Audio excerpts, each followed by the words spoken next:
On the holiest day of the year, Yom Kippur, the Kohen Gadol, the high priest, would represent the entire community.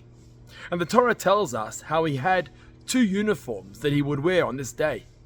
One is the regular 8 garments of the Kohen Gadol that included gold in the various garments that he would wear.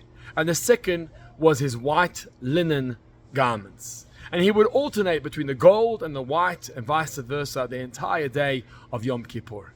And when he would come into the Holy of Holies, and this only took place once a year that the Kohen Gadol would come into the Holy of Holies, he would dress down. He would take off his gold garments and he would put on his pure white linen garments as he came into the Holy of Holies. Now you would have thought that on the holiest day, this is once a year, he should dress up appropriately. You would have thought that specifically now in the Holy of Holies, he should wear his gold garments.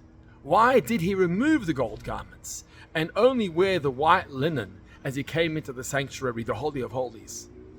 The reason that the sages give is because the gold reminded us and reminded God of the golden calf, which was a sinful time and a tragic time for the Jewish people. And so we ask the Kohen Gadol not to remind Hashem, so to speak, of the golden calf as you come into the Holy of Holies, and therefore only wear your white linen garments. But perhaps there's a deeper reason here for why this was true. There's a message that Hashem is sending us. That when you come into the Holy of Holies and you come directly in front of God, the externalities, the external, the golden clothing isn't as important as what's inside of me.